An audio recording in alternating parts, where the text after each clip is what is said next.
Conference will now be recorded.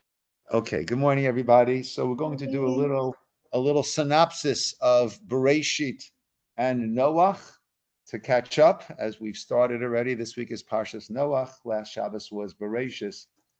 I just have to share. It was such a powerful lesson that Natalie and I learned this past Shabbos. It began about probably close to a month ago, 3, 4 weeks ago. We received a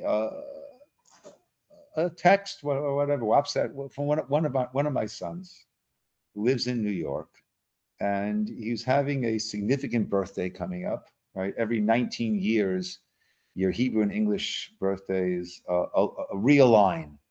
Right, so he decided that he wanted to celebrate his birthday with his friends he was going to lead services at a shul nearby that he really likes. The rabbi's a great guy, and he's going to give the Dvar Torah, and then he'll have a meal at the shul. Invited all of his friends to come join at that meal. So Natalie right away said, "We have to go," and I started thinking about the costs. Stupidly thinking about the costs, and she wisely said, "We've got to go." And so we went about making sure it would happen, and being not telling anyone, not telling the shul because word we could get out, not telling any of our kids. Right, in the interim, a whole bunch of them came for sukkahs, including this son, came for the first days, but we did not say a word, did not say a word, did not say a word to anyone. The only one that we did share was on Friday morning. So we took a red eye out Thursday night and got in Friday morning, and then took a 10:30 p.m. flight out of JFK back Saturday night. Got back here about 2 o'clock in the morning. So it was a crazy trip. The only one that we did tell about was my son in Israel. We called him. We speak to each of the kids before Shabbos, so we called him, and he said, "Oh, I just got off the I just got off the phone with the son that we were traveling to his party." So he said, and it was almost Shabbos in Israel. So he said, "All right, we can tell you, we're actually in New York to surprise him for his right." So unbeknownst to us, so we always call over our kids on Friday, and we usually call earlier in the day or later in the day for the kids in New York because it's earlier in California, or the kids in the East Coast. All of a sudden, the kids started like I tried calling mommy and daddy, but the phone went right to voicemail. Everything okay with mommy and daddy? So then my daughter who lives nearby here, so she stopped by the house and she says, "It looks very strangely empty. Anybody know what happened to mommy and daddy?" So she went on to our Ring camera, which she has access to, and she says, "They left with suitcases." They left with suitcases late last night. Like no forwarding address. But Baruch Hashem, my son, the birthday boy, he was not on that WhatsApp at the time, so he didn't catch you. And actually, we called him as we do normally do on a Friday. "Hi, how are you? What's the weather like in New York?" We asked him as we're sitting there in Brooklyn. So excited for you about the thing tonight. Wish we could be there in shul with you, etc., etc. And then we get to shul. We got there a little bit early. We needed Natalie lit candles there. I spoke to the rabbi there. I knew Natalie lit candles. We were sitting in the back talking, waiting for people to arrive. And there's a knock on the door. We open the door. Some of his friends come in, start asking us questions. "Do you know?" We said, "We're just visiting here." I said, "Wait, aren't you so and so's parents?" All right. So then we're sitting in the back, and then he walks in, doesn't see us at first. And he walks in, he sees us, and it was amazing. Just when a person goes, like the brain goes into high gear, trying to make sense of of of what you're seeing, and then he just started to tear up, and it was beautiful, and for us it was such a treat to see. Natalie put it very well. To be you want to be like a fly on the wall and see your adult kids, the world they have. They come to visit you, they stay in your house. Okay. Right? You go visit them, you stay in their house. But here, just to get to see their world that they've created, who they are and how they fit in with different. It was amazing, amazing, amazing. It was such a beautiful, beautiful moment. And we were laughing with all the kids about like where are mommy and daddy going. So one of the things that I wrote is, so now you know, guys, that if we're ever running away, it's not from you guys, it's to you guys. That's where we're going. But Boker Tov, Aaron. But it was such a powerful lesson in you have opportunities in life, and sometimes if you don't grab them, you might have another opportunity, you might not. But that opportunity, either you grab it or you don't. Either you grab it or you don't. And you just have to grab as many of those as you can. You just have to grab hold of them, because you never know. You never know, what opportunities will whatever, even if there'll be another opportunity. This one, right, was there, came, went, and Baruch Hashem, thanks to my wife's wisdom, we grabbed hold of it. And and any money that you spend on these things, 3 months later, 6 months later, a year later, 2 years later, it's gone. It doesn't make any. Look, Baruch Hashem, we're not talking about that I couldn't pay my rent as a result of it. But just forget about that. Just forget about that, and my granddaughter put it very beautifully. Not about this, but another time we're talking, and she said, for my birthday, I don't want a present. I want an experience. Wow, very smart. Yeah. So we took her to Florida with us, for her birthday. This was months ago, whatever it was. And she spent showers with her great grandparents, and she saw her uncles and cousins, and just that's what life is, just a whole series of experiences. That's that. Better than just another thing that relates to us. I'm sorry? Way better than just another object that sits in the closet and then it ends up in a Goodwill bag. Yeah. All this stuff. And my son was telling me when he had a storage room, a storage facility that he was using before he had his warehouse for his business. And he was talking to the owner of this storage facility, and there was an older woman there, probably in her mid-80s, right? And she was clearing out this storage room, right? And from this whole, and this guy was this fellow was telling my son, from the whole storage room, she took about 2 bags. Everything else was getting grabbed. She had been paying storage for the past 30 years. We have such a connection to stuff, to things, that just, it's not going anywhere. It's not going anywhere. Just grab the moments. Okay, let's do. I'm sorry. Could I ask you about Bezot Habracha? I feel like we don't usually. Okay, Bezot Habracha. So I was noticing in the from the beginning to the end, or end to beginning. So we could do it just like on. That's right. We can combine both. We could do the end. We can combine both.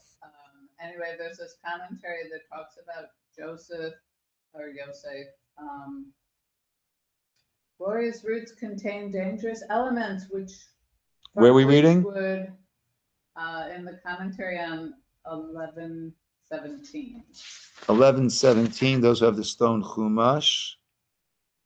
In the notes on the bottom. Column where it says 13-17 Joseph. Okay. And then partway down it says Joseph's glorious roots contain dangerous elements from which would sprout the evil kings of the North Kingdom, the 10 tribes who caused the destruction of the land.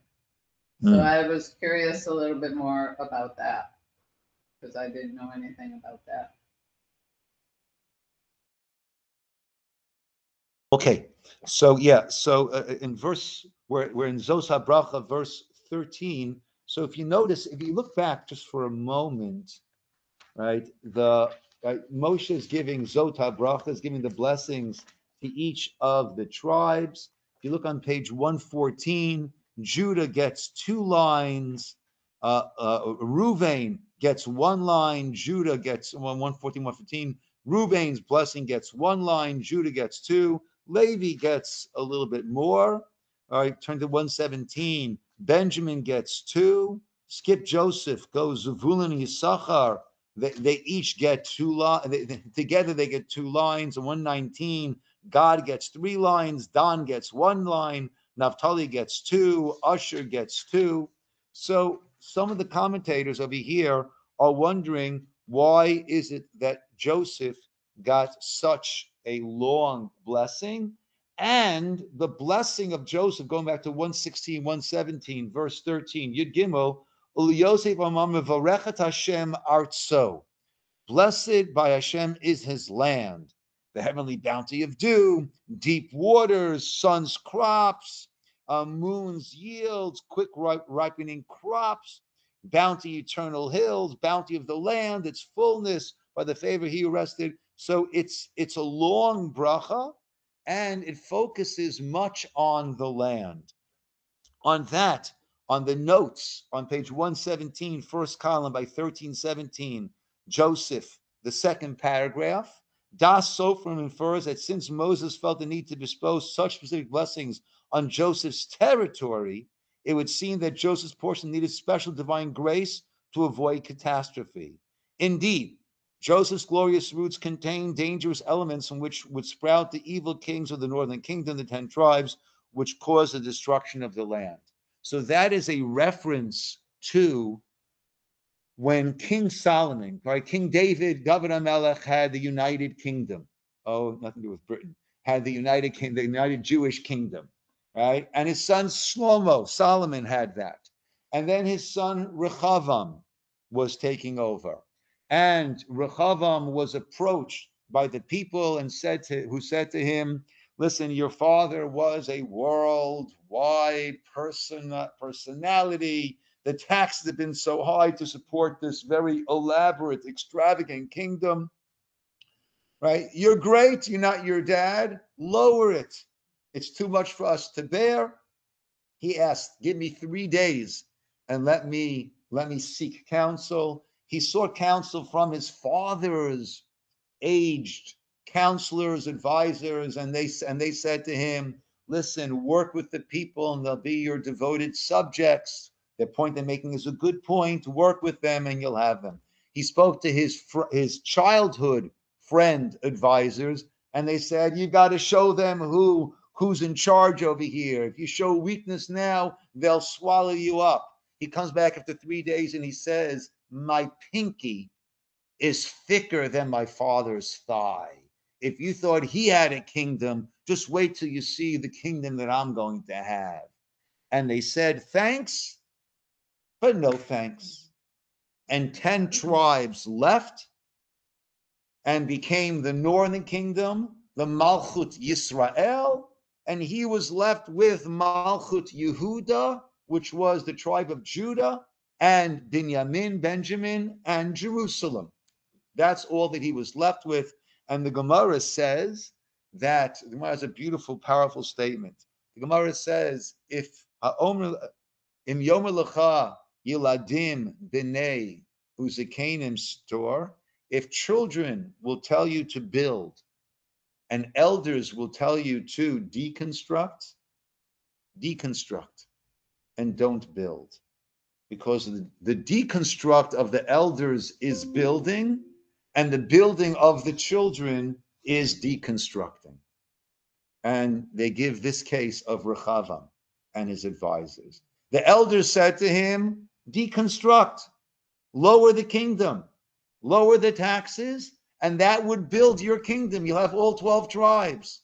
The kid said, raise it up, and that led to the destruction. Who was the king that was chosen as the first king of Yisroel? Yeravam ben Nevat, who was a descendant of Joseph from, I believe, from Ephraim. He was a descendant of Yosef.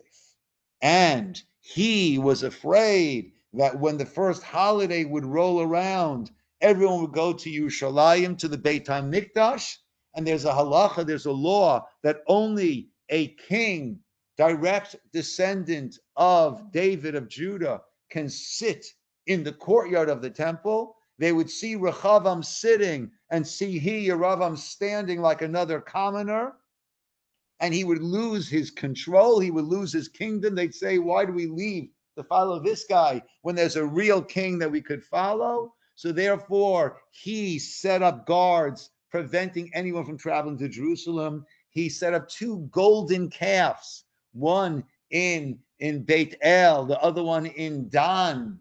And he set up new holidays instead of Sukkot being, then now would be the Sukkot. A week after Sukkot is when they would have their Sukkot holiday. And that led to tremendous breakdown in the moral fiber of the Jewish people, certainly of those 10 tribes, and led to the ultimate, and it was king after king after king, mostly idolatrous kings, and that led to the destruction of the 10 tribes being sent into exile. So that's, I think, what he's referring to over here in Das Sofrim. Okay, and then, of course, we have, interesting, I discussed on Shabbos, I'll do just a little bit of this, on Yom I discussed, the last 8 verses of the Torah. If you look on page 1122, the last 8 verses begin on 1122, verse 5. And it reads, Vayamat Sham Moshe, Eved Hashem. And Moshe, the servant of God, died there, Be'eretz Moab, in the land of Moab, of Pi Hashem, by the mouth of God.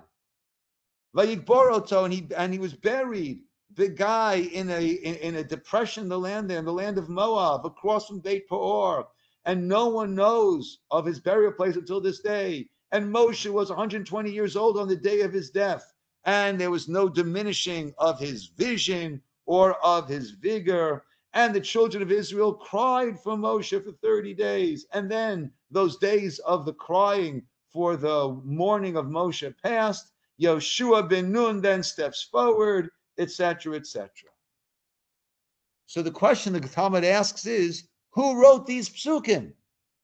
Who wrote these verses? You can't have Moshe writing, and Moshe died, and they buried him, and Moshe was 120 on the day of his death.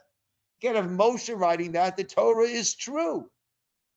And Moshe can't write, and Moshe died if Moshe is alive when he's writing this Torah. So there are 2 opinions the Gemara has. One opinion is that Joshua wrote these last 8 psukim.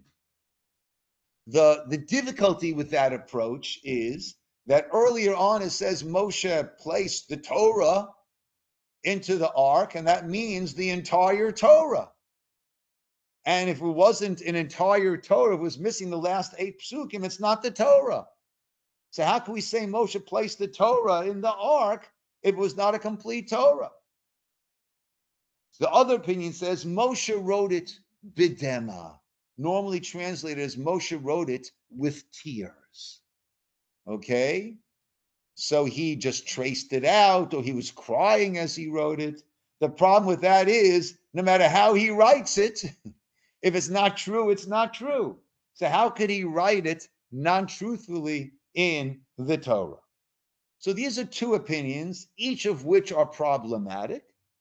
And on a greater scale, you have the issue of, we have a concept which is often very hard to apply, but Elu ve'elu divrei Elokim chayim. When you have a machloket, when you have a dispute, actually both are saying, both are true. It's just a different way of looking at it. The example I like to give, a beautiful example, if I were to ask you, Aaron, to describe this, you'd say, so you're at 6 inches, 6x7, blue, blue with gold. gold lettering. I'd say, no, I'm sorry, not true. 6x7, but blue, no, right? Esther, if I'd ask you, what would you say? Not 6x7, you'd say 1x7 with what? Black and blue and green, I mean gold. Yeah. Lots of. And you'd say 1x7, but blue with white over there. And someone over here would say, no, it's 1x6 with white and blue, right? And I'm saying, no, it's 1x6 with gold, right? So we have 6 contradictory descriptions, and it's only because of these 6 seemingly contradictory descriptions do we have the emet, do we have the truth of what this actually is, how this looks.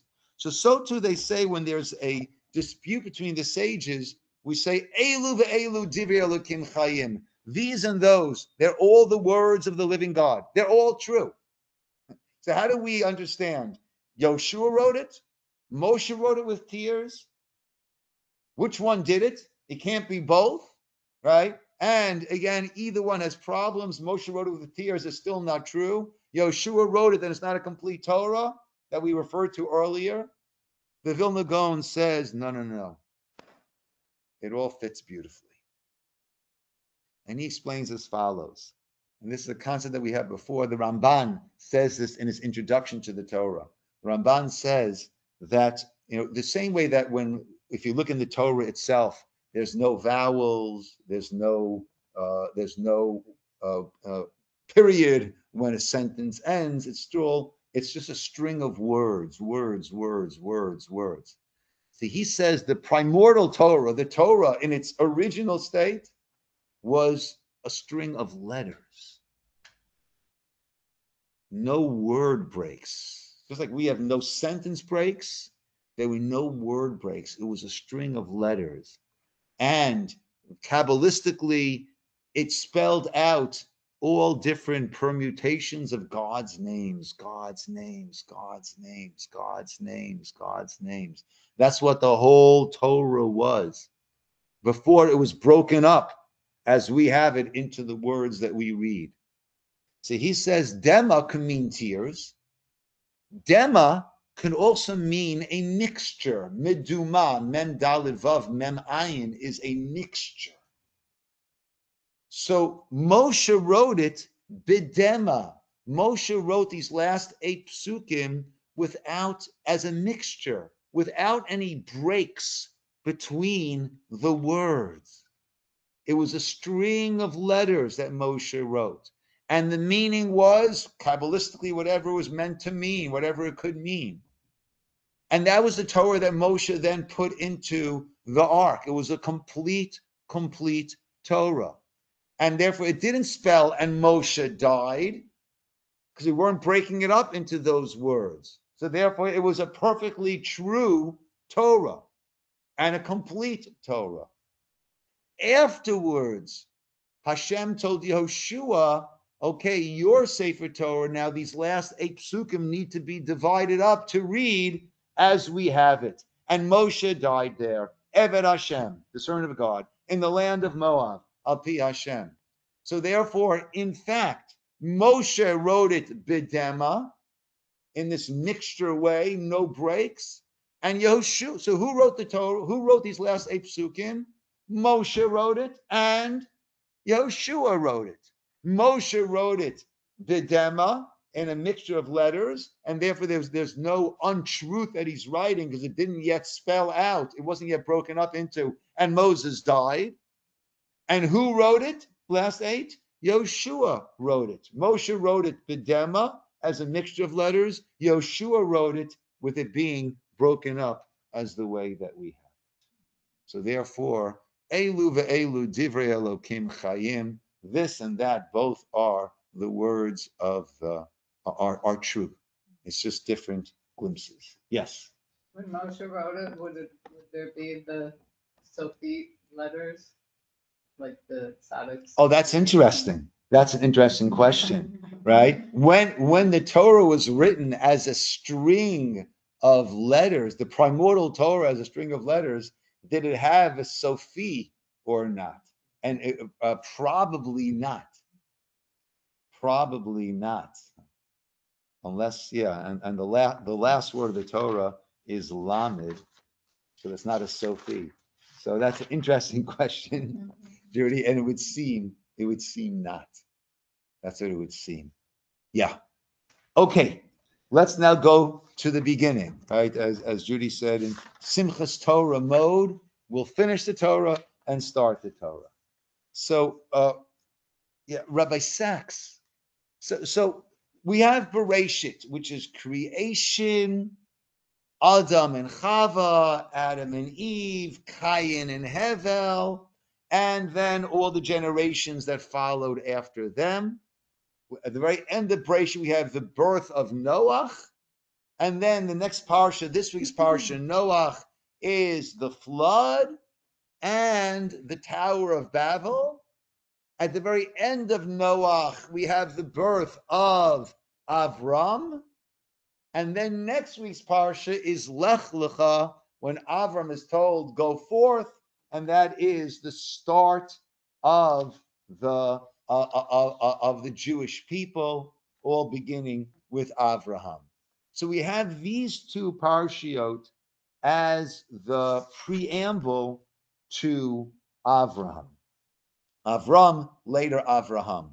Rabbi Sachs very, very brilliantly and beautifully says that these four stories, these two parshiot, and the four stories therein, Adam and Chava, Cain and Hevel, Cain and Abel, Noach, and the Tower of Babel, they represent four concepts in the responsibility of living.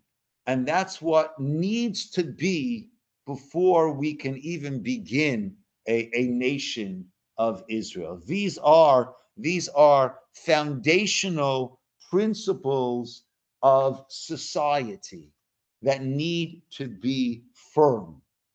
And we'll see the four errors that were made that eventually Avraham came and corrected. So Breishit is creation, and in terms of actual creation, there is about, let's say, 20 something, 30 psukim that deal with it. The Torah is not meant, as he writes, is not meant to be a book, a science book. It's not a physics book. It is a book about human responsibility, human maturity, responsibility, and mission. That's what it is all about. I do like to mention that a famous story in the 1970s. So NASA had this new telescope or satellite telescope, whatever it was, with which they were able to determine down to a fraction of a second the length of the lunar cycle. And when they unveiled this number, someone whispered to the chief scientist, the Jews have had this number, it's in the Talmud, right, for thousands of years. To which his response was, lucky guess. Lucky guess, right? And I say often, it's not my own statement, but I say often, Torah and science will align. Torah and science will align. Torah is giving us the blueprint of what was going to happen. Science is working backwards, taking evidence and uncovering and discovering what was. So if science is accurate and our understanding of Torah is accurate, it must line up. When they don't line up, either science is not yet accurate, or our understanding of Torah is not fully accurate. But the two of them are truths that will, when they're correct, they will line. When they're both done properly, they will line up. When I was in high school, back in the 1800s, so my science teacher, I remember him saying that, listen, right, I was in yeshiva, right? So we learned all of our Judaic studies, Talmud in the morning, and then afternoon we had our secular studies. Our religious studies went till 3:30, and then from 3:30 to 6:30 was our secular classes for our regents in New York and the state, all the statewide testing that we needed.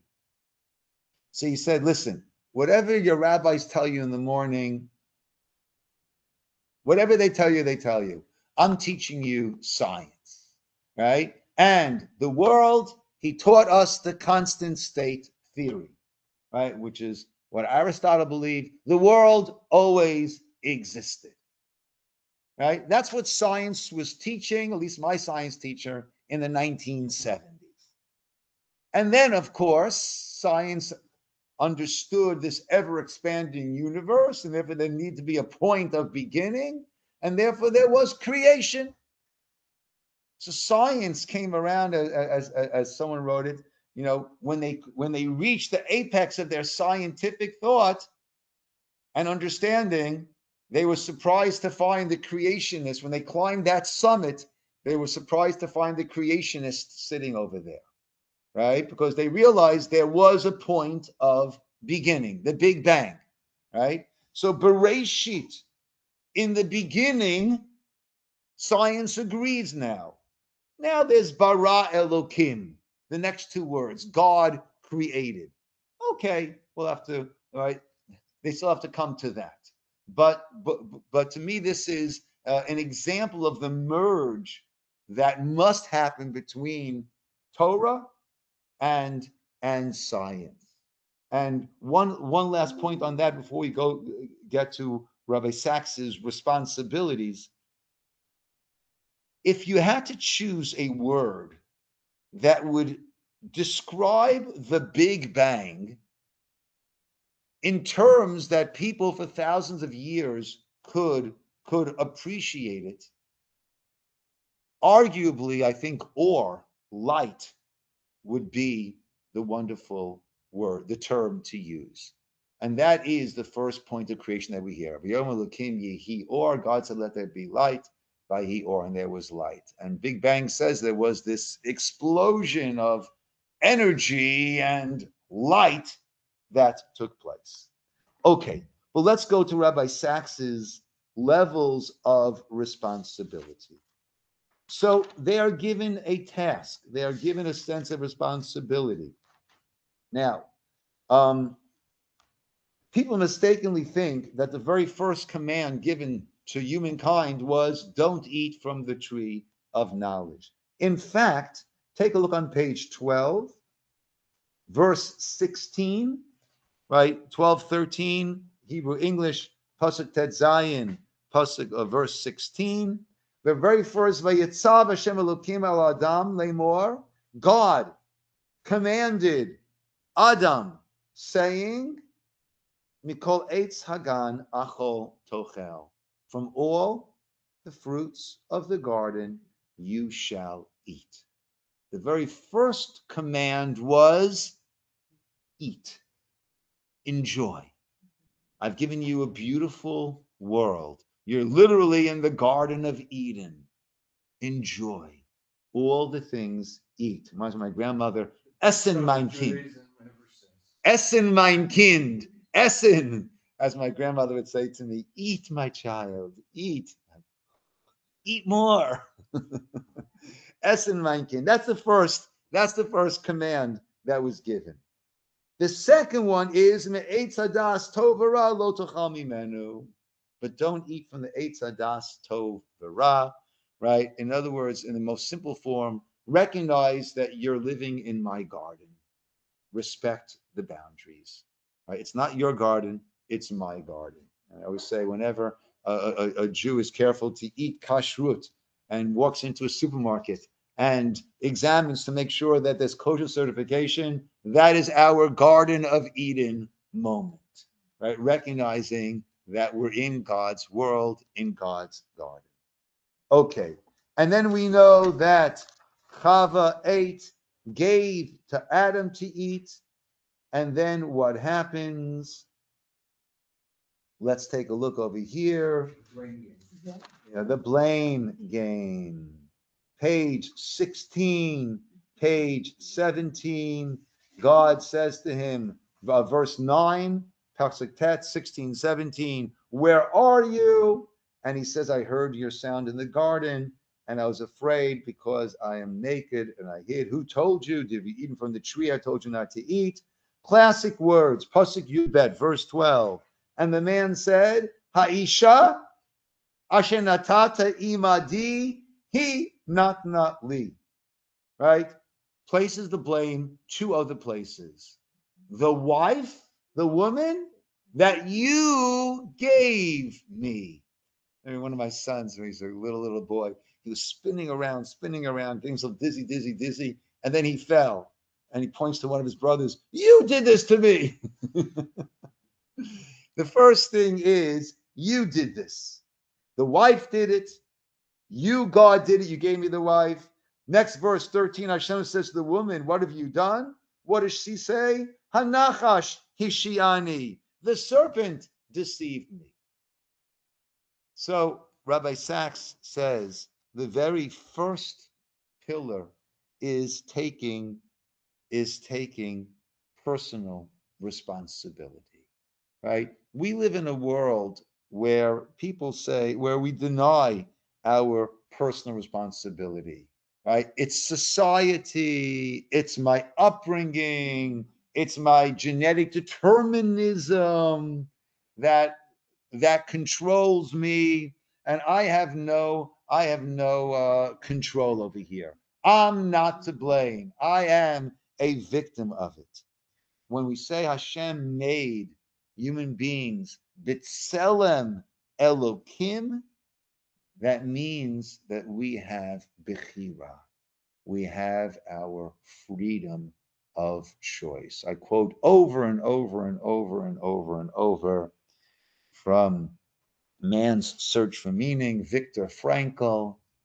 The final freedom that can never be taken away is the freedom to choose how to respond in any given situation that we're in.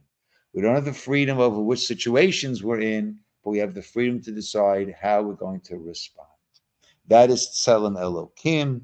That is freedom, but along with freedom comes responsibility. You've got to own the choices that you make. That is the very first pillar. Good morning, Ken.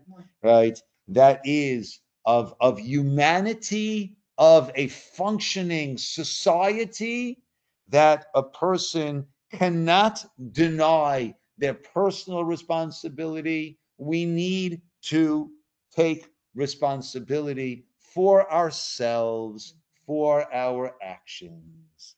That is number one. Pillar number one. Let's go a little bit further. And we have then the story of Cain and Abel. So what do we have over there? Cain, right? Abel, that's page 20, 21, right? Hevel is a shepherd. Cain is Ovid Adamah. And then Cain decides to bring an offering to God. He took the initiative, right? And Hevel, he also brought an offering. But Hevel brought a proper, dignified offering, and Cain brought from the cheapest. I don't use cheap. There's no money at the time, but the most simple, degraded of the chaff of that which had grown. And Hashem accepted that from Cain, but from Hevel, right, he did not. He did not turn to that, right? And then Hashem says to Cain, why are you so upset? You can fix this. The Sepharno explains so beautifully. You can be upset about something if it's irreparable, but you can fix this. So don't bemoan what was, fix it. Move forward. Imtativ se'et. If you will improve yourself, you will carry this. Vimlo tetev. But if not, then it will crouch always by you. The sin will always be there. Right? It desires you, but you can conquer it. Cain, though, takes a different approach. And he says to Hevel out in the field, and he rises against Hevel and he kills his brother. Pasuk 9, Tet, 2021. Hashem said to Cain, Hevel achicha, vayomer lo yadati. Hashomer achi anochi? I don't know. Am I my brother's, the classic painful words, am I my brother's keeper? Right? He's not denying personal responsibility. It's not, I had to do it. He got me so angry. I couldn't control myself. You got me angry, God, when you told me, when you didn't accept it. He doesn't deny personal responsibility. He's denying moral responsibility, Rabbi Sachs says. Right? Right? Listen. I'm free to do what I want to do. Period. Period. There's no moral responsibility. In other words, in fact, my freedom must respect you, must respect your freedom, must respect your space. One of my rabbis, I remember said that my free will stops at your nose. That's where it stops. Right? I got free will not to punch someone in the nose. That's where it stops. So the second pillar of society needs to be this moral responsibility that I have to use the freedom given to me in a manner that works with those who are around me. My freedom doesn't give me the freedom to do whatever I want to do. There must be these moral boundaries on my freedom. So the first was a denial of personal responsibility, Adam and Chava, Adam and Eve, and the second is a denial of a moral responsibility, that my freedom must respect yours. Then we have this week's parsha, which is Noach. Noach, page 30, page 31. Noach ish tzaddik. Noach was a righteous person. Tamim haya b'dorosav, perfect in his generations. Es ha'elokim hishalech Noach. And he walked with God. Now, this year, the parish that I'm using as I'm going through parsha is the Sepharno. So you'll be hearing a lot of Sepharno this year. So he says differently than most people say over here. But let me just mention what he says, and then we'll go with the way most are learning. He points out, interesting. Yole Noach gave birth to 3 sons, Shem, Ham, and Yafet. At what age was that? So that was at the age, where do we 500 years old. 500. I'm trying to find that pasuk though. It's in Breishit. At the end of Breishit, thank you. Yeah. And, there you go. and it says Shem, Ham, and Japheth, all, is it like all Thank in one year? The pasuk doesn't make it clear. Thank you. Well, that's when he started to give birth to his children at 500 years. Sepharno is intrigued. Everyone else is giving birth at a much earlier age. Why did he give birth at a much later age? And the different answers that are given. The answer that he gives is this pasuk. He went with God, and then he gave birth to 3 sons. Going with God means looking to do good and looking to help others. That's what it means to walk with God, Sefarno says. Looking to do good and looking to help others. And therefore, it was once he was trying to help others, that's when he was blessed with children. However,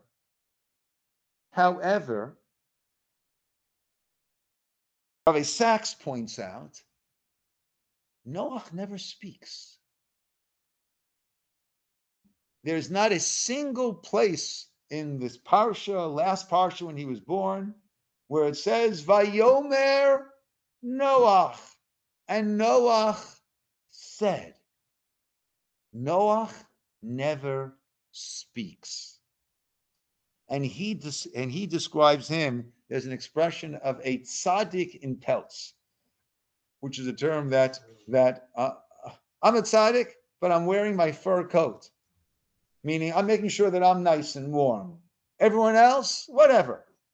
I'm worried about myself. And over Sukkot at some point told the famous story of Schultz, first name Howard Schultz, the founder of Starbucks, how he was in Jerusalem and he with other high-powered CEOs, and they went to the Mir Yeshiva, and they met with Rav Finkel Zatzal, the Rosh Yeshiva, who at that point was very afflicted with Parkinson's, and he's talking to these high-powered, multi-billionaire CEOs, and he says to them, basically, he asked them, what's the lesson of the Holocaust? And each one gave their thing, and he said, the lesson is they came there, and 5 people or 6 people were given one blanket, right? And everyone had to decide, do I wrap myself in this blanket to stay warm, or do I share it with others, right?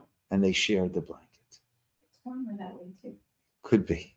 Yeah, could be. I hear that point also. And he said, God's giving you guys big blankets. Make sure that you share the blanket. Noach doesn't speak in the entire Torah. Noach saved himself, his wife, his 3 sons, and their wives, but did not save anyone else. Right? We find Adam speaking, Cain speaking, everyone speaking. Noach never speaks. Not only that, but the word Noach, what does Noach mean? Comfort, resting, right? Avraham, the next parsha begins, Lech Lecha. Avraham was a man in motion, going, doing. Noach was just Noach, sort of stationary over there. He never speaks. And he starts off as Noach ish tzaddik, and then towards at the end of the parsha of Noach, we have Noach ish ha'adamah. One second.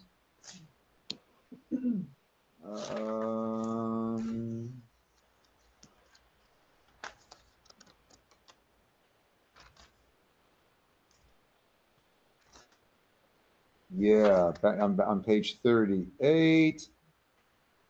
Right. Is it there? One second. No, not there yet. Later on by the grapes.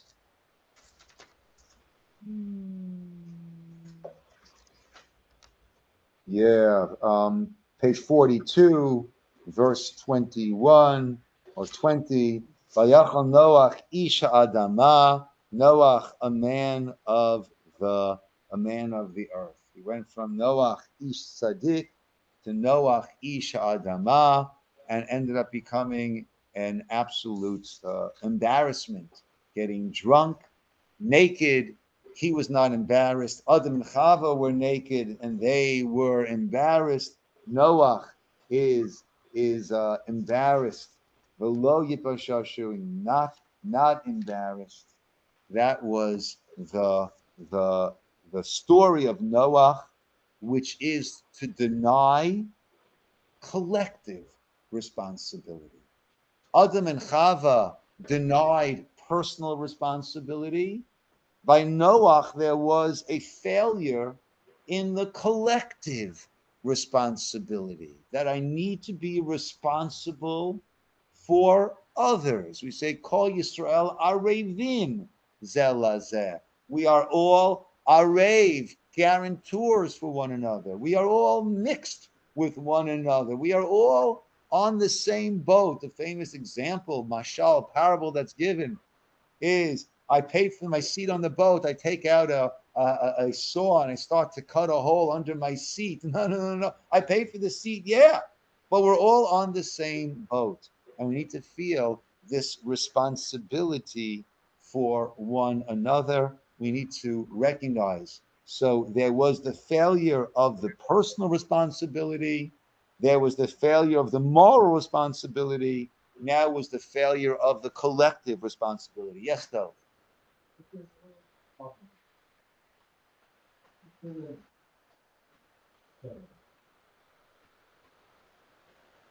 Tell the people.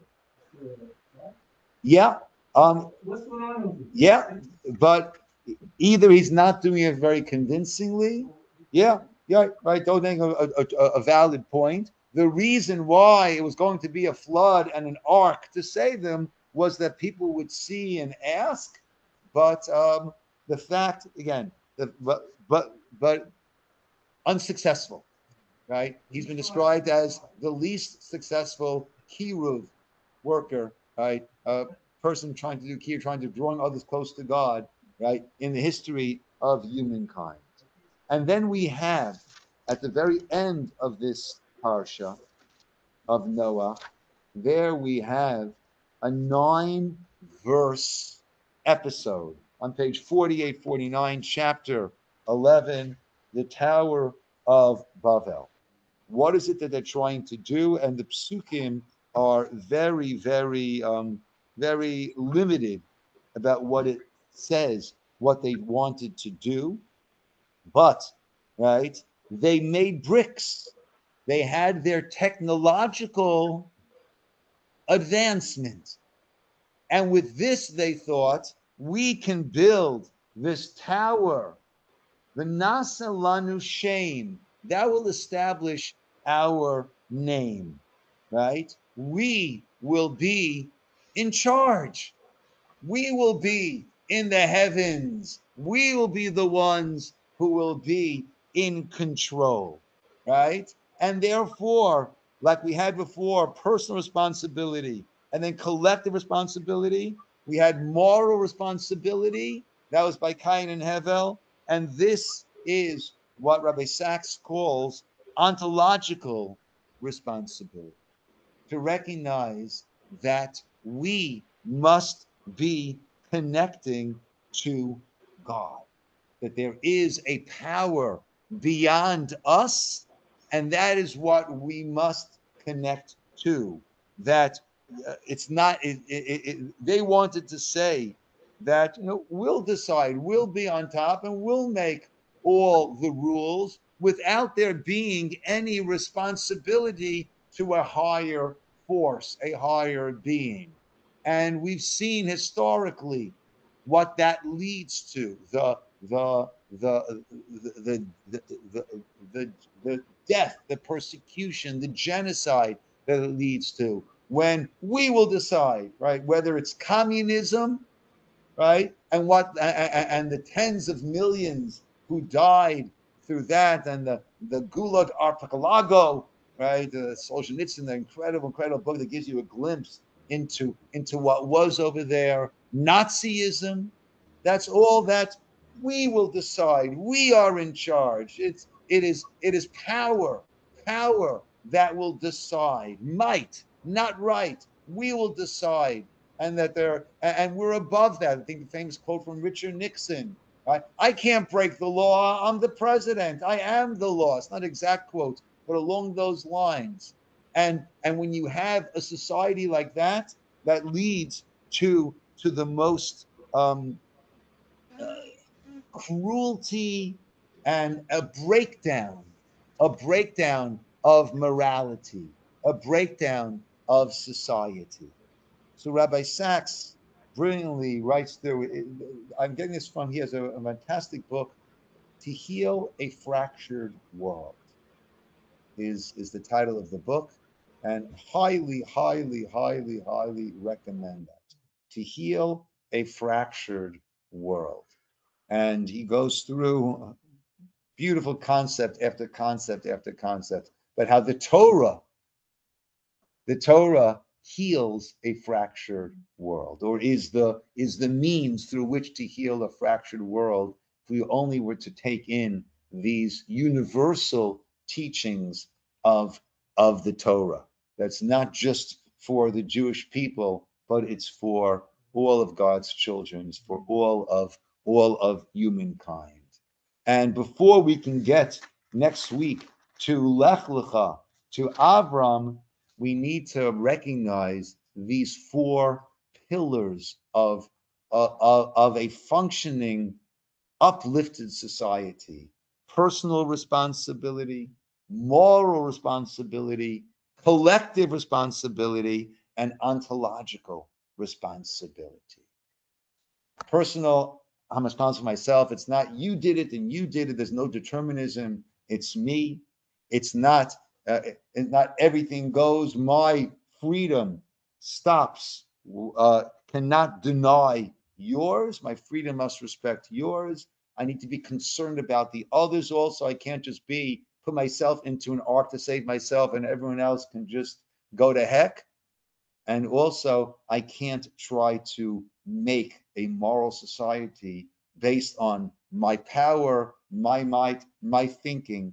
There needs to be this ontological responsibility to recognize that there is a power above. And that's what makes all human beings are human beings. Everyone is a child of God, etc., etc. But that is how we need to view the world. It's not my might and my right, but it is this ontological responsibility. These are the pillars of the world. These are the pillars of society, as Rabbi Sachs brilliantly brings out from these two parshas. Good, my friend. Let's stop over here. Yashikach. Yes, Dov. It's interesting. Now, is where the language is broken, right? And where do we go to fix it?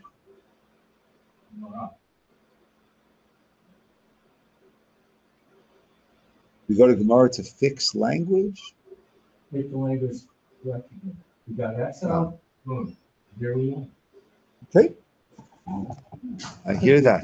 I have Okay. a question. Thank you, Rabbi. You're very welcome. Yes, Judy. Which is little technological thing. It says that every word in the Torah is significant. So I noticed when they talk about everybody's age, and then they add up like how long they live, they say the total. Well, you can derive the total from Yeah. stuff It's before. interesting. Why do they need to? Yeah. I saw an interesting thing on that. When we have the 10 generations from Adam until Noach, so there we have over here. He lived this amount of years, gave birth, lived after that, had children, vayamot, and he died. So that's the structure of those 10 generations. X years, children, X years, total death. Right? So I like math. So for me, it was fun during the Torah reading, as that, to have in my head the total before I got to that next pasuk. But most people are not nutty like me and enjoy things like that, right? But the structure that we have at the end of Noach, the 10 generations from Noach to Avram, there is a different structure, right? There, he lived X, right? And then lived X amount afterwards and had banim and banot. It doesn't give the total.